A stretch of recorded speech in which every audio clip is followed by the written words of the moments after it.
The metal walls were cold. Kate Morrison sat with her back pressed against them, trying to remember what warmth felt like. The cell was small, maybe 3 meters by 3 meters. Just enough space to lie down, just enough space to go crazy in. She had been here for 4 years now, 1,460 days. She kept count by scratching marks into the wall with a piece of broken metal she had found. Kate used to be a lieutenant in the human space navy. She commanded a small fighter squadron near Kepler Station. That felt like a lifetime ago now. The station was supposed to be safe, far from the war zones. But the Valorix found them anyway. They always did. The attack came without warning. Explosions tore through the station. People screamed. Ships burned. Kate managed to get 6 crew members into escape pods before the station broke apart. She watched the pods fly away into the darkness of space. She felt relief for maybe 3 seconds. Then the Valorix ships caught up. One by one, they destroyed the escape pods. Kate screamed into her radio, begging them to stop. They did not stop. They never stopped. When they finally caught her pod, she was the only one left alive. She wished they had killed her too. The Valorix were tall creatures, almost 3 meters high. They had 4 arms and skin that looked like gray stone. Their eyes were black and empty. They spoke in clicking sounds that hurt to hear, but they had machines that translated their words into human language. The first thing they asked her was simple. How do humans keep fighting? Why do you never surrender? Kate did not understand the question at first. She thought they wanted military secrets, ship designs, weapon technology, battle plans, but no. They wanted to know something else, something deeper. They wanted to know why humans kept coming back, why losing a battle did not mean losing a war, why humans fought even when they had no chance of winning. She could not answer them. Not because she did not want to. She truly did not know. How do you explain something you have never thought about? Humans just kept going. It was what they did. But the Valorix did not accept that answer. They started hurting her. Sometimes it was physical pain, electric shocks, beatings. Sometimes it was worse. They would show her videos of Earth, of her family. They would tell her everyone she loved was dead. They would make her believe it. Then later they would laugh and say it was a lie. Kate broke many times. She cried. She begged. She promised to tell them anything if they would just stop. But every time they asked the question, she had the same answer. I do not know. I just keep going. That answer made them angry. They thought she was hiding something. They thought all humans had some secret advantage, some special part of their brain or their body that made them refuse to quit. The truth was simpler and much stranger.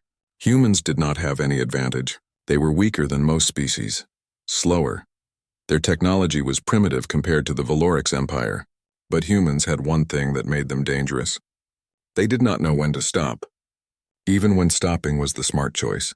Even when stopping would save lives, humans kept pushing forward.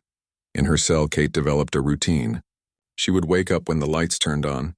She would exercise. Push-ups against the wall, squats, anything to keep her body strong. Then she would eat the food they gave her. It tasted like wet cardboard, but she ate it all. She needed the energy. After eating, she would walk. 20 steps from one wall to the other. Back and forth. For hours while she walked, she thought. She thought about her crew. About Ryan Cole, her second in command. He was a good man, smart, funny. He used to make jokes even during combat drills. She remembered his last words to her over the radio. Keep fighting, Kate, no matter what happens. Keep fighting. She held on to those words like a life raft in the ocean. The Valorix tried everything to break her. They tried isolation. For 6 months, nobody came to her cell. No food, no water. She thought she would die. But on the 7th day of no water, they brought her a cup.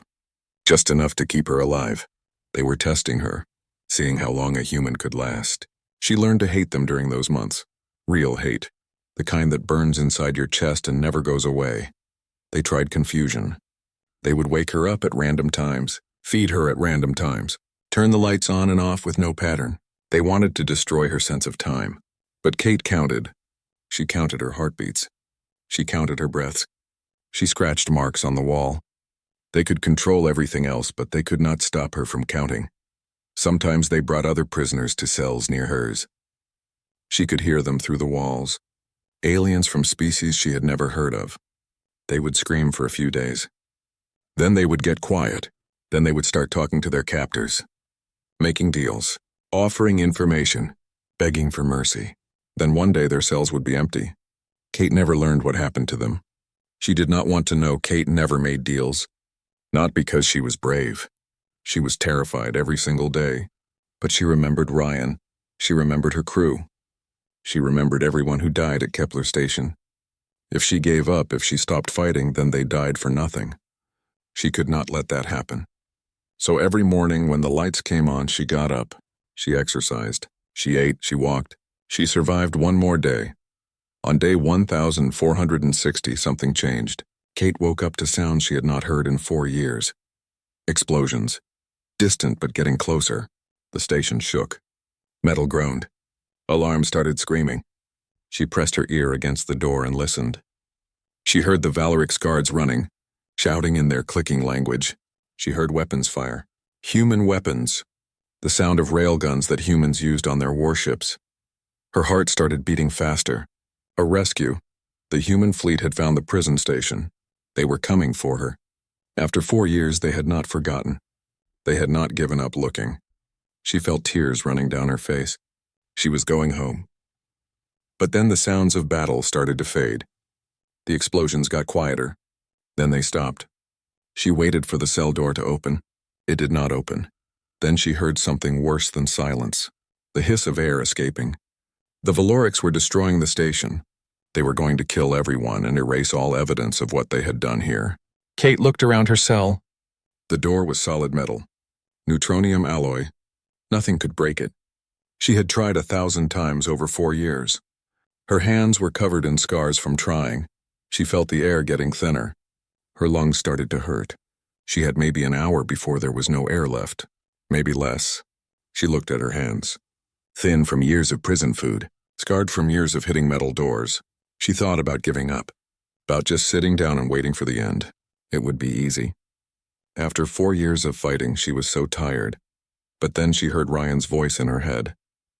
Keep fighting, no matter what. She stood up. She walked to the door. She made a fist with her right hand, and she hit the door. The pain was immediate and terrible. She hit it again, and again. Blood ran down her knuckles.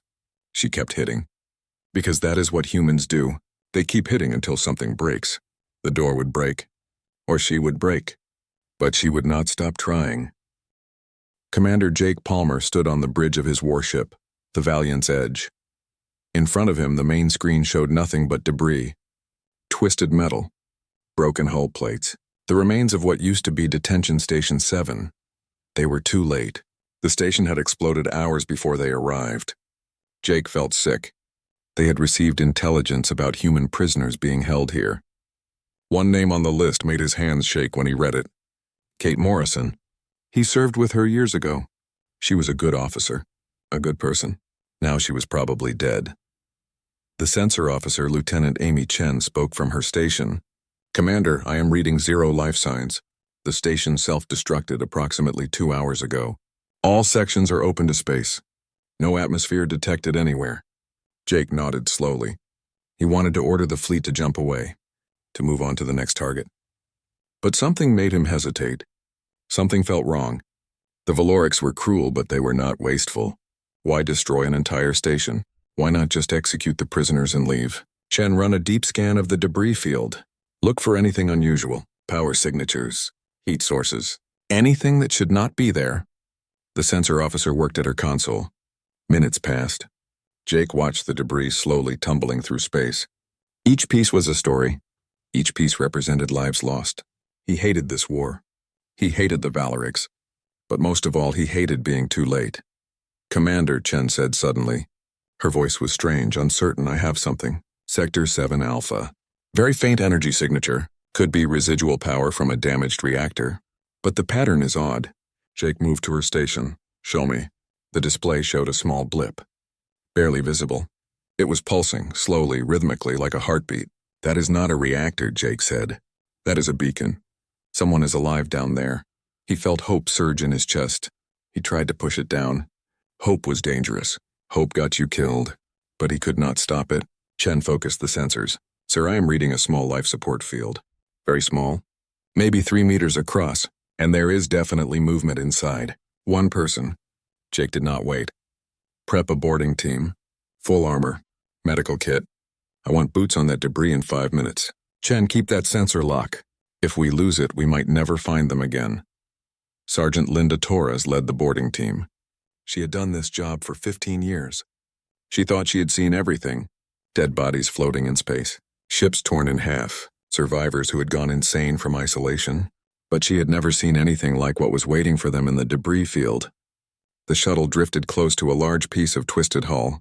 Attached to it was something that looked like it came from a nightmare. Or a miracle, she was not sure which. Someone had built a shelter, out here in hard vacuum. Out here in the middle of nowhere. They had taken pieces of a prison cell and welded them together. They had connected 3 different life support systems that were never meant to work together. They had created a bubble of air using force field emitters that were barely functional. The whole thing looked like it should collapse any second. But it was holding. Somehow it was holding. Inside the shelter, Torres could see a person. A human woman. She was thin, too thin. Her clothes were rags. Her hands were wrapped in strips of cloth that used to be white, but were now dark with old blood. She was holding something. A piece of metal connected to a power cell. A cutting torch. She had made it herself. That was how she built this shelter. She cut the pieces. She welded them. She kept herself alive through sheer stubbornness. Torres moved her shuttle closer. She activated the external speakers. This is the human colonial marines. We are here to extract you. You are safe now. The woman inside the shelter did not move at first. Then slowly, very slowly, she turned to look at the shuttle. Torres expected relief. Maybe tears. Maybe a smile. Instead, the woman looked ready to fight. Her hand tightened on the cutting torch. Her eyes were hard, suspicious like a trapped animal. Torres understood. After years as a prisoner, trust was impossible. She held up her hands where the woman could see them. Her weapon was holstered. Look at my uniform. Look at the shuttle. We are human. We are your people. We came to bring you home. The woman stared for a long moment. Then her lips moved. The external speakers picked up her voice. It was rough, like she had not used it in a long time. Morrison Kate, Lieutenant, Service number 77392 Alpha. Torres felt something break inside her chest. She knew that name. Everyone in the fleet knew that name. Kate Morrison had been declared killed in action 4 years ago. The entire Third Fleet attended a memorial service for her and her crew. There was a wall on the main station with their names carved into it. And here she was, alive. Asking permission to come aboard like this was just another day at work. Permission granted, Lieutenant, Torres said. Her voice shook slightly.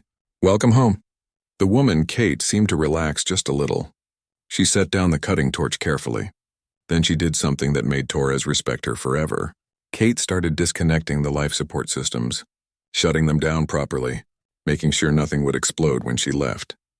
Even after 4 years in hell, even after building a shelter from garbage in the middle of space, she still followed procedure. She was still a soldier. Torres brought the shuttle alongside the shelter. Her team extended the docking tube. Kate opened the shelter from inside. The tube connected. Air pressure equalized. Kate stepped through and into the shuttle. She moved slowly, carefully, like every movement hurt. When she was finally inside, the team closed the door behind her. She was safe. Torres reached out to steady her. Kate flinched at the touch but did not pull away. The medic moved forward with a scanner. Kate held up one hand. I am fine. I need to report to the commanding officer now. The medic looked at Torres. Torres looked at Kate. The woman was clearly not fine. She probably had broken bones. Definitely malnutrition, possibly internal injuries. But Torres had been a soldier long enough to recognize something important. Kate needed to do this. She needed to complete her mission. Press could come later. All right, Lieutenant, Torres said. But you sit down during the flight, and you let the medic at least clean those hands. Deal? Kate nodded. Deal. She sat in one of the shuttle seats. The medic knelt beside her and started unwrapping the cloth from her hands. Torres tried not to react to what she saw underneath. The skin was torn. The knuckles were visible bone in some places. These were not fresh injuries. These were old wounds that had healed and been reopened many times. Kate did not make a sound as the medic cleaned and bandaged her hands. She just stared straight ahead. Torres sat across from her. She wanted to ask 1,000 questions. How did you survive? How did you build that shelter? What did the Valorics do to you? But she kept quiet. Those questions could wait. Right now, Kate needed silence. She needed space. She needed to process the fact that she was finally going home. The shuttle docked with the Valiant's edge. Torres led Kate through the corridors. Crew members stopped and stared. Word had already spread. Lieutenant Morrison was alive. The dead had risen. People whispered as they passed. Some reached out as if to touch her, to make sure she was real. Kate ignored them all. She walked with her back straight and her eyes forward. She looked like she was marching to her execution, or to war. They reached the bridge. Commander Palmer turned when they entered. He looked at Kate and his face went pale. He had served with her. They had been friends. Torres saw his hands shake. Morrison? Kate snapped a salute. Her movements were stiff but precise. Lieutenant Kate Morrison reporting, sir. Palmer returned the salute slowly. Then he did something Torres had never seen him do. He walked forward and hugged Kate. Torres looked away. Some moments were private. Kate stood rigid in the embrace. Then slowly her arms came up. She hugged Palmer back. Just for a second. Then she stepped away. Sir, I need to speak with Admiral Grant immediately. I have intelligence about the Valorics. Critical intelligence. Palmer wiped his eyes quickly. Of course, I will arrange a meeting. But Kate, you need medical attention first. Kate shook her head. This cannot wait, sir. The Admiral needs to hear this now. What I learned changes everything. Palmer looked at her. Really looked at her. He saw the scars. The weight loss. The haunted look in her eyes. But he also saw something else. Determination. Purpose. Whatever Kate had learned in that prison, it was important enough to ignore her own pain. All right, he said. I will contact the Admiral. Torres, take the lieutenant to the medical bay. Get her cleaned up and fed. Then we will do the debriefing. Kate nodded. Thank you, sir. Torres led her away. As they walked, Kate spoke quietly. Sergeant, how long has it been? How long was I gone? Torres swallowed hard. 4 years, ma'am. 4 years, 1 month, and 16 days. Kate stopped walking. She closed her eyes. When she opened them again, they were wet with tears she refused to let fall. That is longer than I thought, she said. We have work to do. Admiral Helen Grant was not an easy person to surprise. She had commanded fleets for 12 years. She had seen battles that killed thousands. She had made decisions that saved millions. She thought nothing could shake her anymore. But the woman sitting across from her in the medical bay made her doubt that assumption. Kate Morrison looked like a ghost, thin, pale, covered in scars. But her eyes were alive, burning with something that Grant recognized. Purpose. The doctors had wanted Kate to rest for at least a week, but Kate had refused. She sat in the medical bay chair with fresh bandages on her hands, and a meal she had barely touched on the table beside her. Grant had read the preliminary report. 4 years of captivity, torture, isolation. Most people would be broken by that. Most people would need months of therapy just to function. But Kate had asked for this meeting 6 hours after being rescued. She said she had information that could not wait. Lieutenant Morrison, Grant said gently, I am glad you're alive, but you need to take care of yourself. Whatever you want to tell me can wait until you are stronger. Kate shook her head. No, ma'am, it cannot. The Valorics think they won. They think they broke me. They think they destroyed all evidence of their prison program. They are wrong on all counts. And what I learned while they held me could end this war. Grant leaned forward. You have my attention. Kate pulled out a small data chip. It looked old, scratched, like it had been hidden somewhere for a long time. In my cell, they thought I was helpless. They thought humans were just dumb animals. They got careless. There was a data port in the wall. Probably for maintenance. I spent 2 years learning how to access their network through that port. Another year downloading everything I could find. This chip contains their entire military database. Grant took the chip carefully. This seemed impossible. The Valorics had the best computer security in the galaxy. How did you hack their system? Kate smiled. It was not a happy smile. I did not hack anything. I just watched. For 2 years, I watched maintenance workers use that port. I memorized their access codes. I learned their language. I studied their security protocols. They never imagined a prisoner could do that. They underestimated what a human can do when they have nothing but time and motivation. Grant inserted the chip into her portable terminal.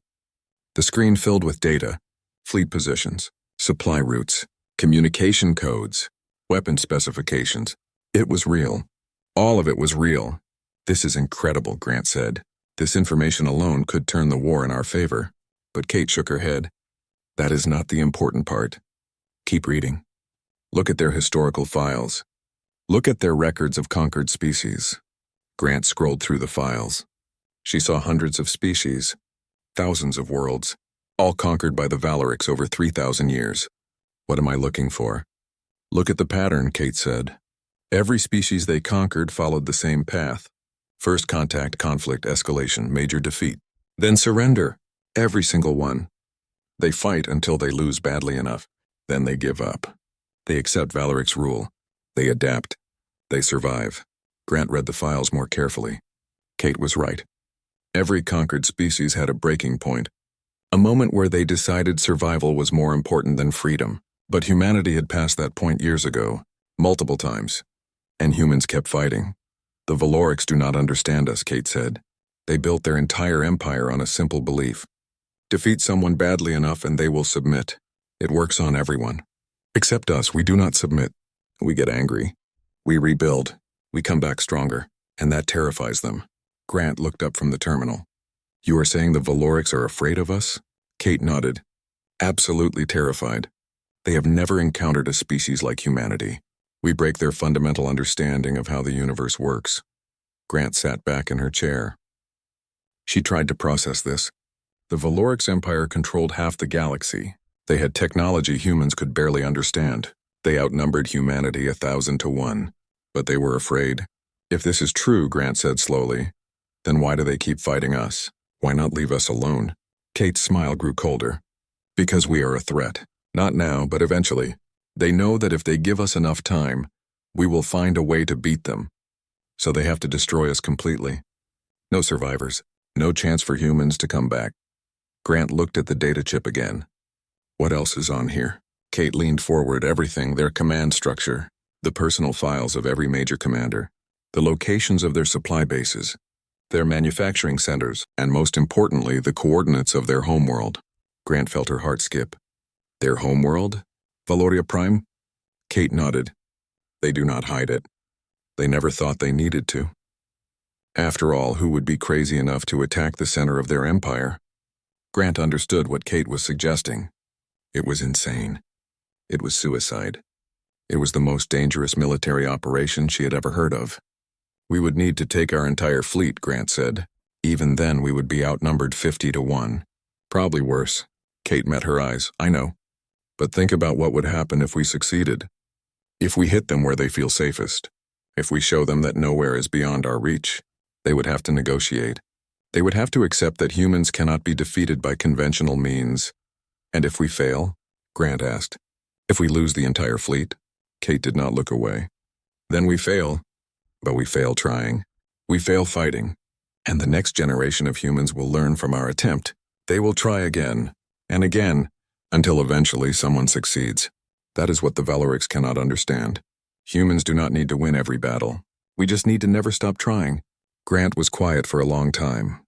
She thought about the thousands of soldiers under her command. She thought about their families back on Earth. She thought about the risk, but she also thought about the alternative. Humanity had been fighting a defensive war for 15 years. Every year they lost ground. Every year more colonies fell. Every year Earth became less safe. If they kept fighting the same way, humanity would lose eventually. Not because humans gave up, but because they would simply run out of resources. Out of ships. Out of people. Maybe Kate was right. Maybe the only way to win was to do something no one expected. Something crazy. "What exactly are you proposing?" Grant asked. Kate pulled up a star map on the terminal. "An attack on Valoria Prime, not a raid. A full invasion. We take our fleet straight to their capital. We engage their defenses. We make them commit everything they have to stopping us." Grant frowned. "That sounds like a suicide mission. What does it accomplish?" Kate smiled again. That same cold, dangerous smile. "It accomplishes 2 things. First, it scares them.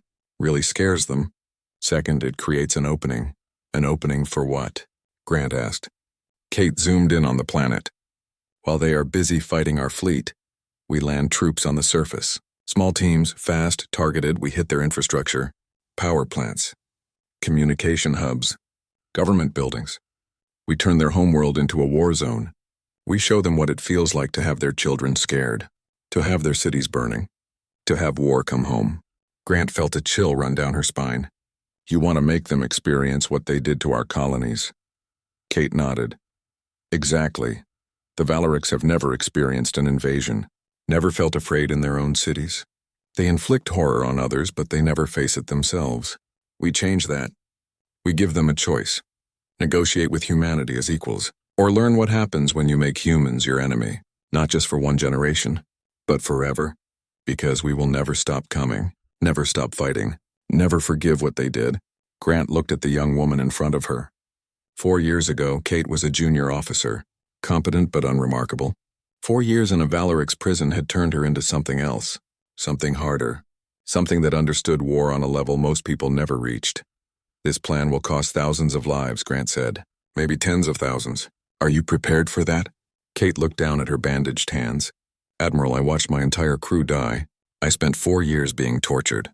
I built a shelter out of garbage in the vacuum of space because I refused to die. I am already prepared for anything. The question is whether humanity is ready to do what needs to be done. Are we ready to be as ruthless as our enemies? Or do we keep being nice and hope they eventually leave us alone? Grant made her decision. She had been a warrior her entire life. She knew sometimes you had to take terrible risks to achieve victory. Sometimes you had to bet everything on one desperate plan. And sometimes you had to trust a junior officer who had survived the impossible. All right, Lieutenant. I will take this to Fleet Command. We will need approval from the highest levels. But I will recommend we proceed. This operation will be called Homecoming. We are going to bring the war to them. Kate stood up. She saluted. Thank you, Admiral. Grant returned the salute. No, Lieutenant. Thank you. You gave us a chance. Now let us make sure we use it. The briefing room was full. Every captain, every commander, every important officer in the Third Fleet. They sat in rows, all facing forward, all waiting. The room was silent, not the comfortable silence of friends, the tense silence of soldiers who knew something big was coming. Admiral Grant stood at the front of the room. Beside her was Lieutenant Kate Morrison. People stared at Kate. They had heard the rumors. The dead officer who came back. The woman who survived 4 years in a Valorix prison. She did not look like much. Thin, scarred. But there was something about her that made people uncomfortable. She looked like someone who had seen death and decided to keep walking anyway. Grant activated the holographic display. The image of the galaxy appeared above the table. The Valorix Empire was marked in red. It covered almost half the known space. Humanity's territory was marked in blue. It looked tiny by comparison. For 15 years, Grant began, we have fought a defensive war. We have protected our colonies. We have pushed back invasions. We have survived. But surviving is not winning. Every year we lose more ground. Every year they get closer to Earth. If we continue on this path, we will lose. Not because we are weak, but because we are outnumbered. She paused. Let that sink in. Then she continued. Today we change strategy. Today we stop defending. Today we attack. The room stirred. Officers looked at each other. Grant zoomed the display to a single planet at the center of the Valorix Empire. Valoria Prime, their homeworld, the seat of their government. Protected by the largest fleet in the galaxy, and our target. The room erupted. Everyone started talking at once. Grant waited. She let them process, let them panic. Then she raised her hand. The room went quiet again. I know what you are thinking. This is suicide. This is impossible. We will all die. You are probably right. But Lieutenant Morrison will explain why we are doing it anyway. Grant stepped aside. Kate moved to the display. She looked small next to the hologram. But when she spoke, her voice was clear and strong. The Valorix Empire is 3,000 years old. In that time, they conquered hundreds of species. Thousands of worlds. They never lost. Never retreated. Never negotiated. Do you know why? The room was silent. Because everyone they fought eventually gave up. Until as Kate zoomed in on Valoria Prime. The Valorix believe in overwhelming force. They believe that if you hurt someone badly enough, they will submit. It worked on every species they encountered. But it does not work on humans. We do not submit. We get angry. We rebuild. We come back. And that scares them more than anything. She pulled up files, battle reports, historical records, every major engagement between humans and Valerics. Look at the pattern. Every time we lose badly, they expect us to surrender. And every time we rebuild our fleet and attack again, it is driving them insane. A captain in the front row raised his hand. Commander Greg Butler, old, experienced, skeptical. Lieutenant, with all respect, how does this help us? We are still outnumbered. We still have inferior technology. Attacking their homeworld does not change those facts. Kate nodded. You are correct, Commander. We cannot win a straight fight. So we will not fight fair. We will do what humans have always done when facing a superior enemy. We will cheat. The room rippled with nervous laughter. Kate did not smile. She was serious. Kate pulled up the battle plan. Phase 1. We jump into the Valoria system with our entire fleet. 57 ships. We engage their defenses. 300 warships. We fight, we lose. We make it look like a conventional assault that failed. Butler frowned. Why would we want to look like we are losing? Kate met his eyes. Because while they are busy destroying our fleet, we launch our real attack. 500 stealth pods, each carrying a 10-person Marine team, each with a specific target on the planet below. The display changed. Showed the planet surface, marked with hundreds of red dots. Power stations, communication hubs, defense platforms, government buildings, water treatment plants, transportation networks. We hit all of them at the same time. We turn their homeworld into chaos. We make them feel what our colonies felt. Fear, confusion, the knowledge that nowhere is safe. Butler shook his head. 5,000 Marines against a planet of billions? That is still suicide. Kate smiled. That dangerous smile. We are not trying to conquer the planet, Commander. We are sending a message. What message? Butler asked. Kate's smile faded. That humans will never stop fighting. That we will chase them across the galaxy if we have to. That making us your enemy is the worst decision you will ever make. Because we do not forget. We do not forgive. And we will bring war to your doorstep no matter how safe you think you are. She paused.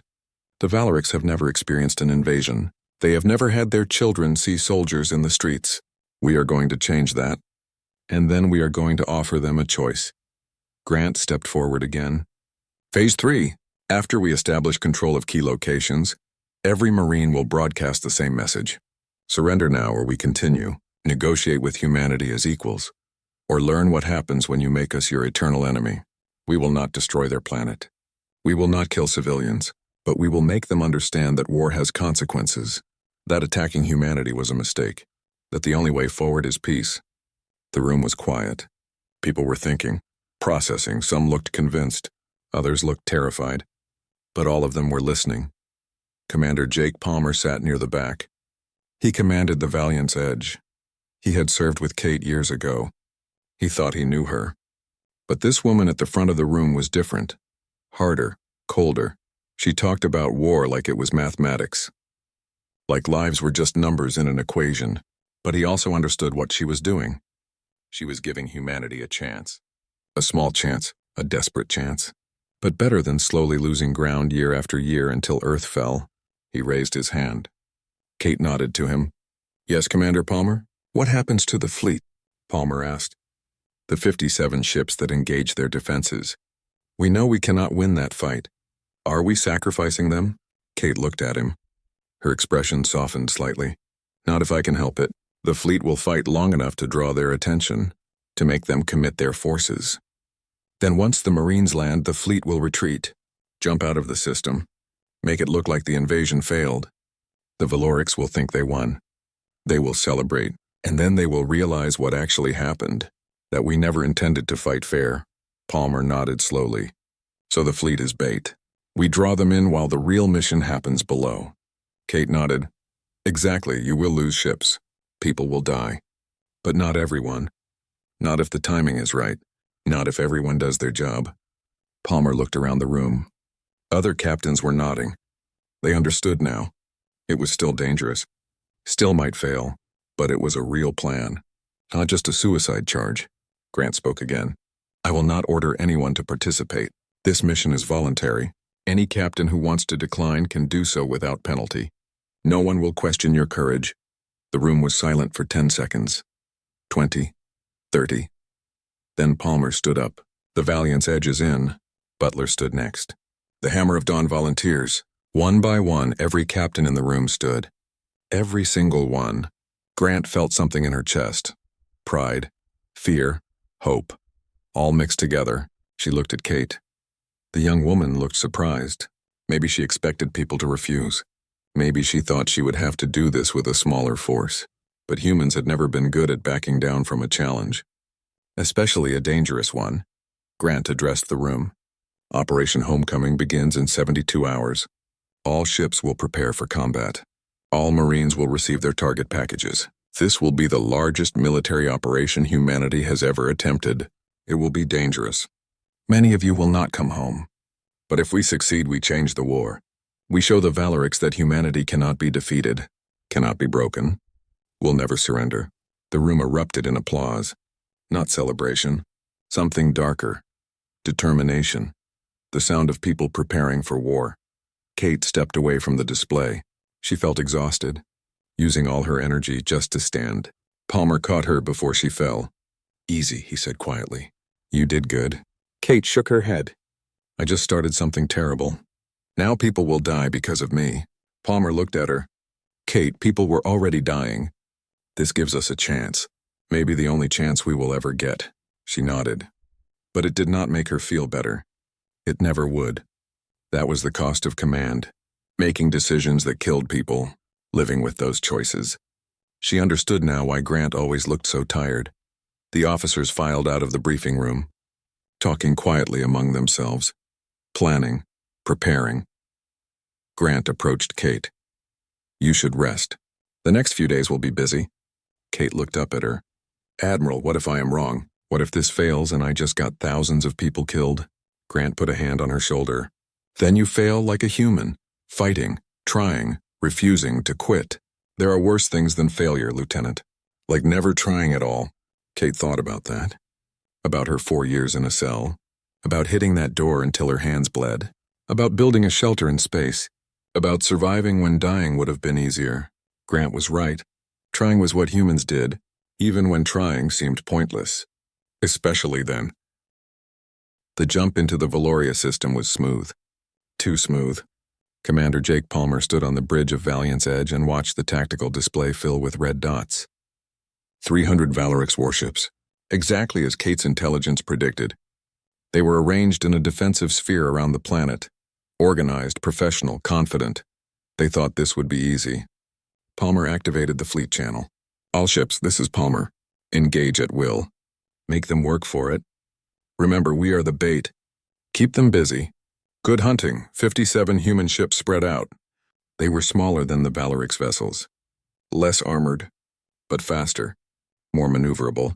The fight started immediately. Railgun fire streaked through space. Missiles launched. Energy weapons flashed. The Valorix moved to encircle the human fleet. Classic tactics. Overwhelming force. Crush the enemy through superior numbers. Palmer smiled grimly. They were doing exactly what Kate predicted. Predictable. Arrogant. Perfect.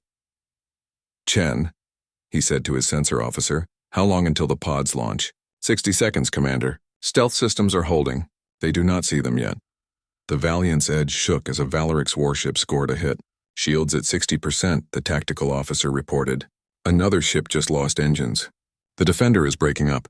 Palmer watched on the display. The Defender was gone. 300 crew just gone. He pushed the grief down. There would be time for mourning later. If there was a later.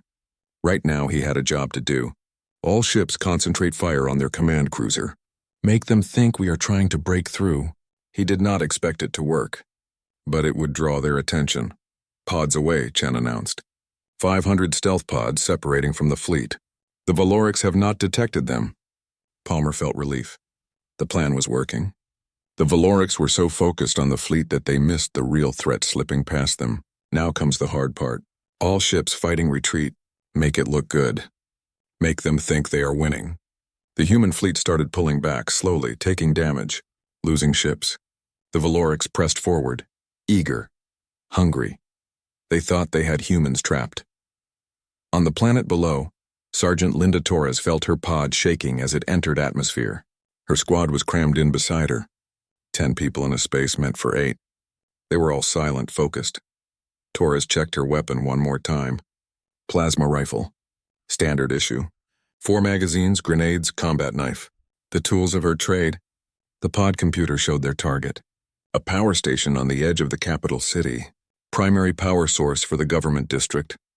Her job was to take it offline, hold it, broadcast the message, simple, probably fatal. But simple. The pod hit ground hard. Everyone lurched forward. Then the door blew open and they were moving. Out into alien sunlight, out onto a Valoric street. Torres had seen pictures of Valoria Prime. Beautiful cities, advanced technology, clean streets, perfect order. It looked the same in person. Tall buildings made of some kind of crystalline material. Vehicles floating on magnetic fields. Aliens walking calmly. None of them in armor. None of them armed. They had never experienced war here. Never needed to. That was about to change. Move, Torres ordered. The squad ran toward the power station. Civilians saw them and froze.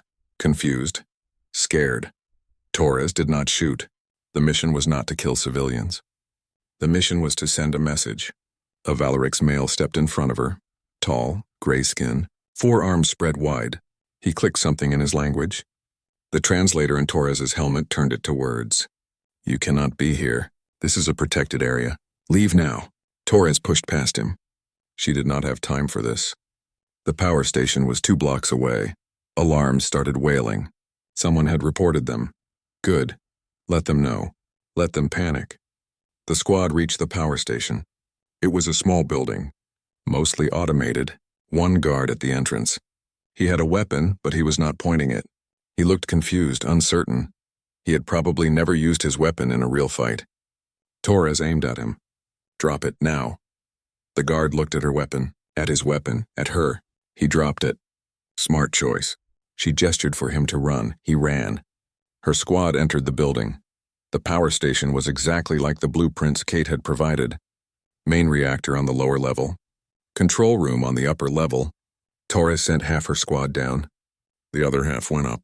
She stayed in the entrance, watching, waiting. Outside, she could hear sirens. Police were coming. Maybe military. The Valorics were organized, efficient. They would respond fast, but not fast enough. Her helmet radio crackled. Reactor secured. We have control. Good. Torres activated her communication beacon. Time to send the message. Across the planet, 499 other squads did the same thing. They took control of power stations, water treatment plants, communication hubs, transportation centers, all at the same moment, all broadcasting the same message. Attention, citizens of Valoria Prime. This is the human colonial marines. Your military is engaged above. Your defenses are compromised. Your infrastructure is under our control. We are not here to conquer you. We are not here to kill you. We are here to deliver a message. Your empire attacked humanity. You tried to break us. You failed. Now you will negotiate with us as equals, or you will learn what it means to have war on your streets. The choice is yours.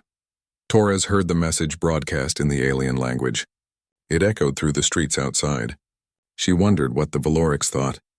Did they feel fear? Anger? Confusion? She did not care. Her job was to hold this position, to prove that humanity could strike anywhere, even here, even at the heart of their empire.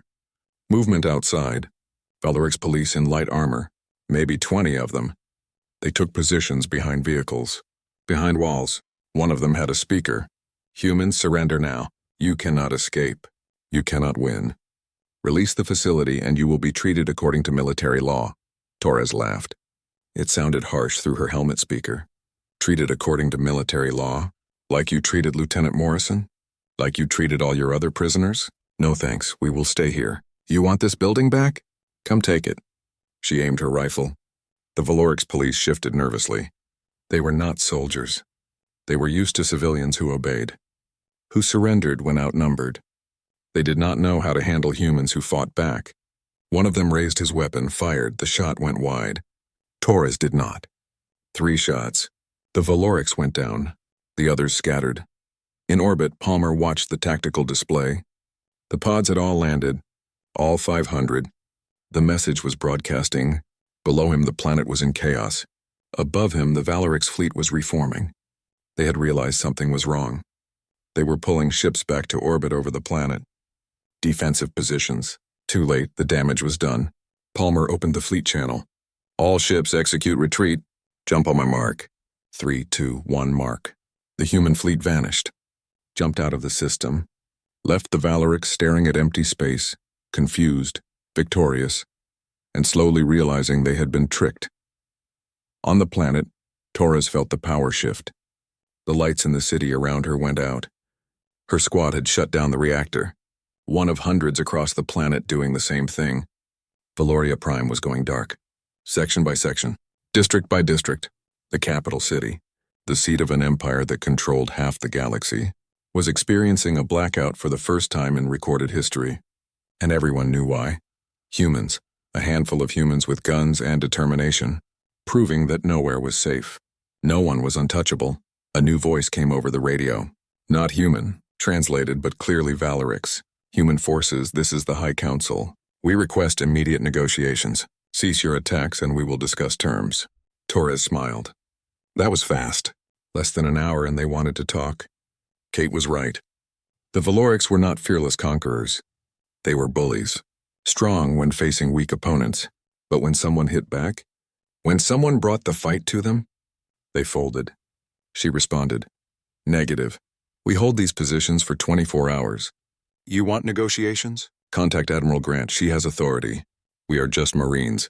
We follow orders. And our orders are to stay here."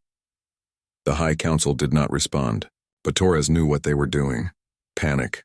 Arguments. Trying to figure out how this happened. How inferior species managed to invade their homeworld. How humans got past all their defenses. They would send soldiers eventually. Real soldiers, not police. The Marines could not hold forever.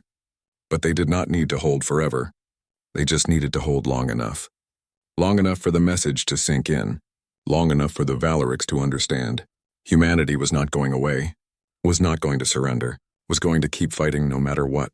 And if that meant bringing war to Valoria Prime every year for the next 1,000 years, humans would do it. Torres settled in behind cover. Her squad did the same. They had rations for 3 days.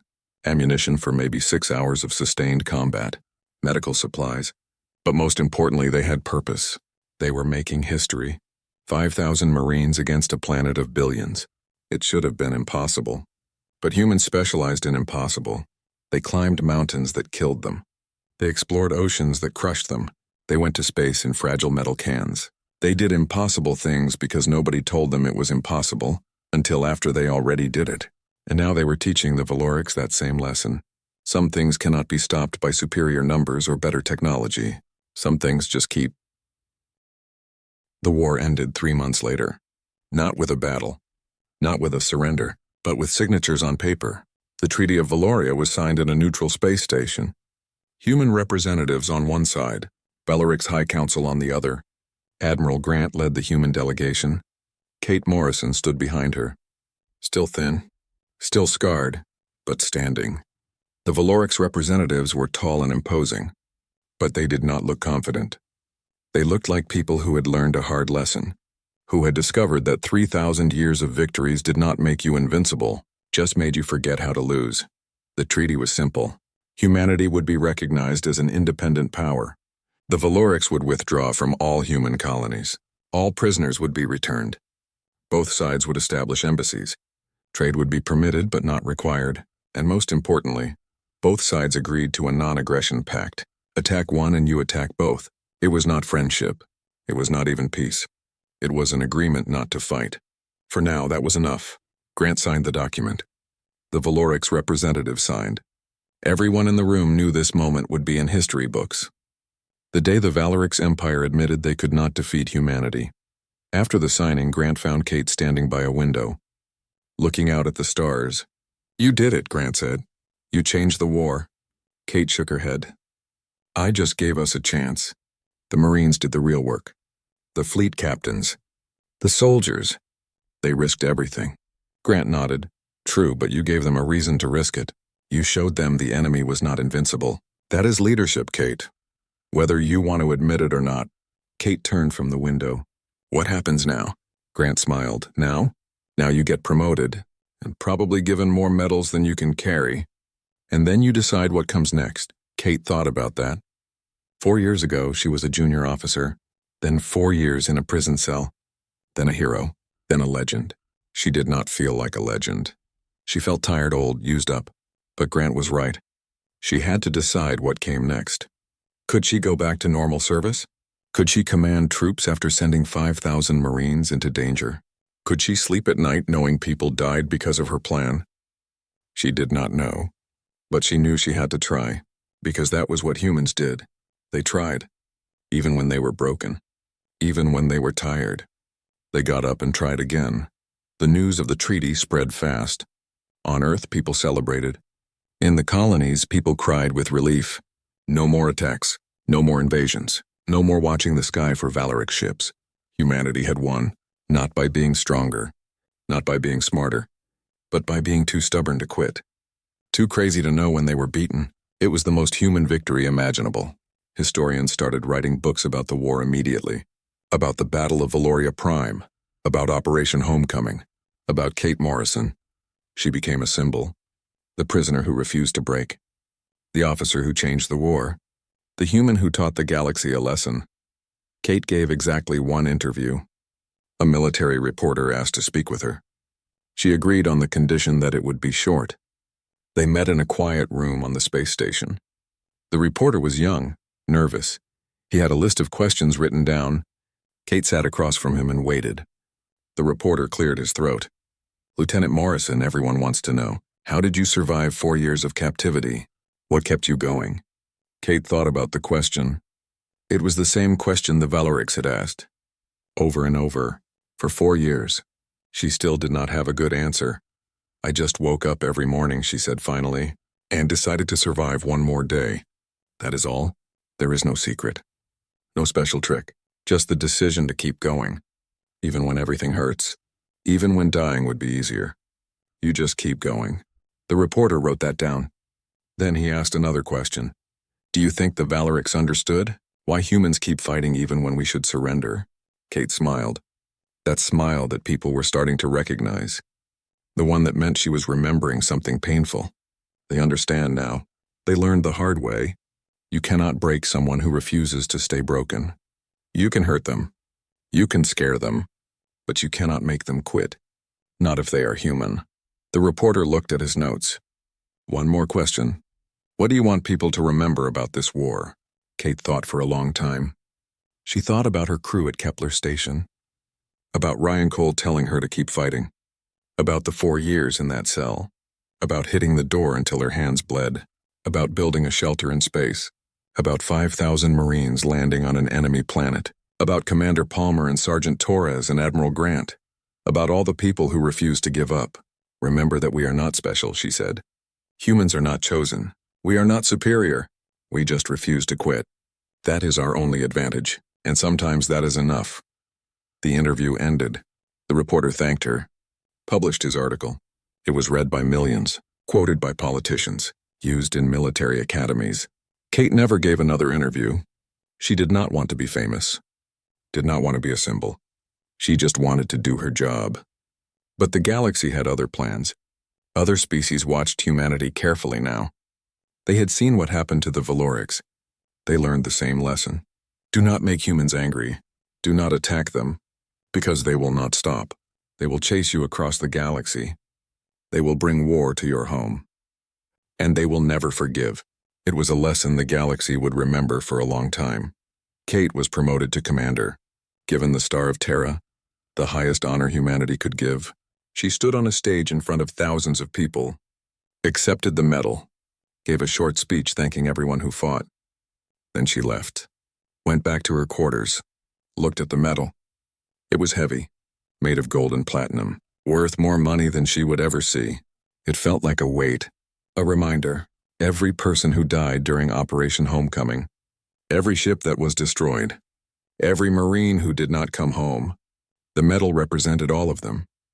Their sacrifice, their courage, their stubborn refusal to give up. Years passed. Kate continued serving.